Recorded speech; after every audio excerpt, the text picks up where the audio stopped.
USC heads to Tempe, Arizona for their first road test of the 2023 campaign as SC takes on the Sun Devils of Arizona State. USC outclasses this Arizona State team every way you slice it, but a stadium that has given Trojan teams of the past trouble, mixed with the fact that this could be the last meeting between the two for a very long time, nothing is guaranteed. It's USC, it's Arizona State, let's go.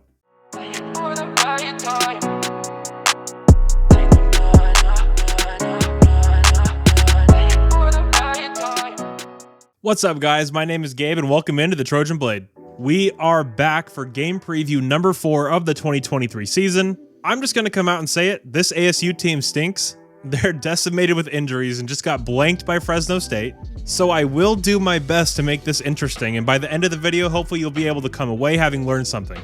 But if you do want to pop on over to the Phoenix Metro to catch this one, head over to SeatGeek where you'll find tons of available tickets for this one at a great value. There's currently listings for 50-yard line, 30 rows up for about $70 a pop. So head over there, grab some tickets, and make sure to use my promo code TrojanBlade for an additional $20 off your first order. Thank you all so much for being here today, and let's get into this. Okay, so first, just a few thoughts on the USC-Arizona State series coming to an end for the foreseeable future. My first memory of this series is the 05 game when we were down 21-3 at half, and they took that cheap shot on Matt Leinart, and then we ended up dropping like 40 points on them. This series has always been contentious. Weird shit always happens when we play in Tempe, but am I going to miss this series? Honestly, if Arizona State was still wearing their true uniforms that you're seeing up on the screen right now, I would. But with the awful uniforms they wear now and just the way that program is run, I can't say I'm going to miss it. Make sure to let me know your thoughts about the Arizona State series down below. But now let's head over and meet the head coach of Arizona State.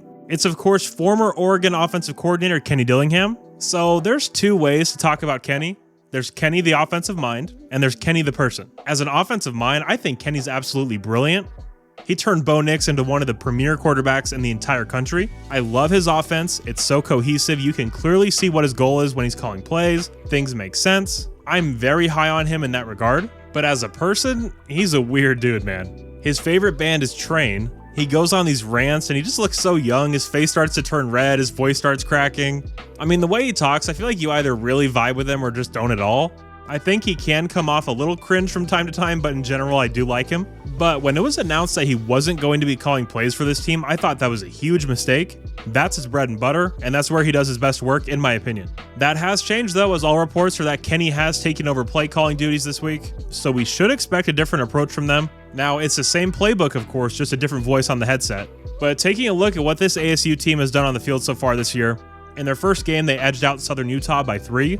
That was a really weird game that had a crazy long delay due to a storm, so I didn't take much from that one. They then lost to a garbage Oklahoma State side that just got walloped by South Alabama. And of course, last week they got hammered by Fresno State 29-zip.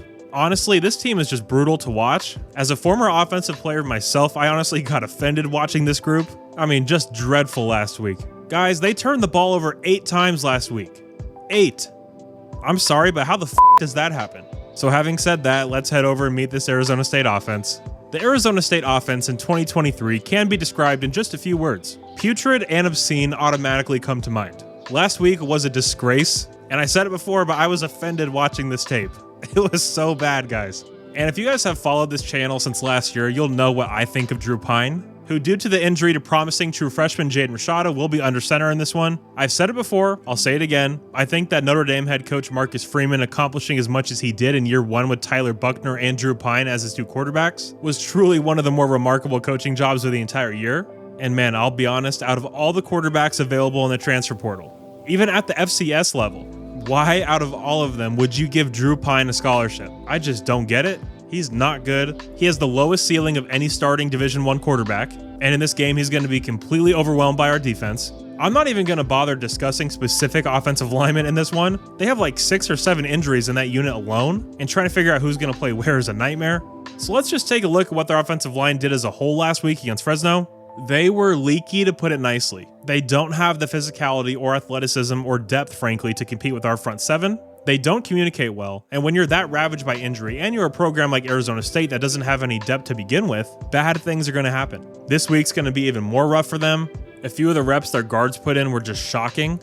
I mean, truly just non-competitive reps against Fresno State. If they play the same way against us, Bear's going to have 5 sacks. Now, this Arizona State team isn't completely devoid of talent. Cameron Scadaboo is a 5'10", 212-pound running back that despite getting no actual run blocking has had some okay performances. And guys, you're going to be hearing that name a lot. Arizona State is going to run the ball and try to shorten this game, so he'll probably be getting upwards of 25 carries. And the two wideouts, Badger and Gilroy, are a talented duo. They both like to stretch the field, and in this offense, you have to be able to do just that. If you watched any of Oregon last year, Kenny liked to take some shots early, because if you stretch the field, the opposing defense is going to have to back off a bit, which creates so much more space for everybody else. But just speaking to the lack of efficiency in this passing game so far this year, just look at the receiving leaders list so far this year. The lack of production is really telling, and I also want to show you this stat real quick just to help paint the picture a little clearer.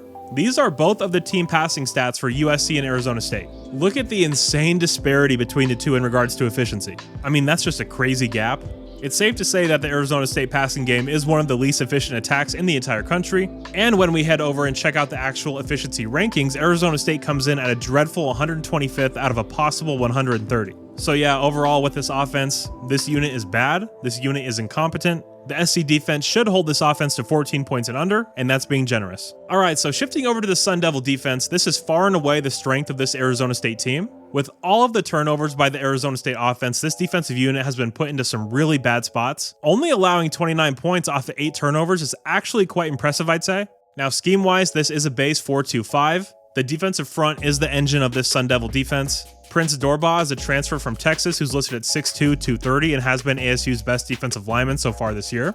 Now, he is better in the run game than as a pass rusher, although he does have 3 pressures and 2 sacks on the year up to this point, so key in on him tomorrow night. Moving up to the linebackers, the weakest link on this defense is, in my opinion, redshirt freshman linebacker Tate Romney. He transferred in from BYU and he's had a really hard time so far. He tends to get lost in coverage, and he's not at all the level of athlete needed to compete with our skill guys. I'm expecting him to be a target for Lincoln early on, and I'm expecting him to have a full-on stinker as we go up and down the field on him. Now, moving back to the secondary, Chris Edmonds is a 6'2", 215-pound safety that is a very good player. When you watch them play, it's clear he's the anchor of that secondary for sure. He's a guy that's pretty good with the contested balls, so if you're gonna throw up a 50-50 ball, maybe don't have him be the opposing defender. And guys, honestly, while this defense is overmatched, it is the best defense we've seen up to this point. They're coached well and they play hard. They had 8 reasons to throw in the towel last week, and they didn't. They played hard the entire game, which to me really says a lot about the culture that Kenny Dillingham is building there. So some numbers here before we get into G's Keys. This is the number 23 rushing defense in the entire country, which is obviously a way higher number than I would have expected.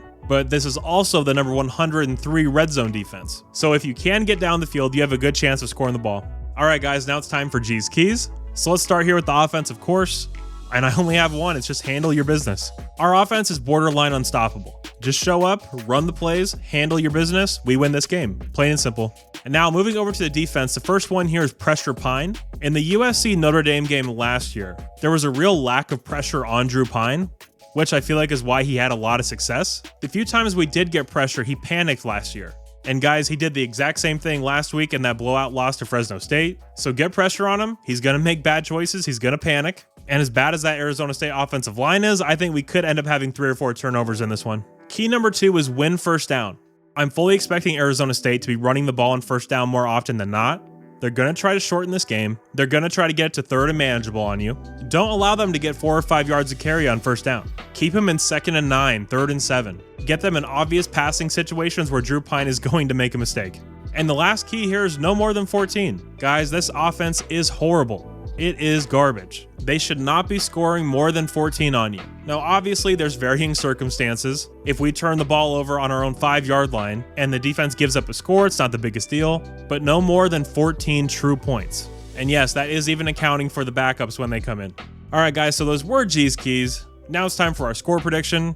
I mean, honestly, I didn't even dive too deep into this Arizona State team. We're so much better at every level. I have USC beating the brakes off them, with the final score being USC 58, Arizona State 13. Make sure to let me know your score predictions down below in the comments. And guys, that is all I have for you today. Again, I know this wasn't the most interesting game preview, so if you are still here at this point in the video, thank you so much. That really means a lot.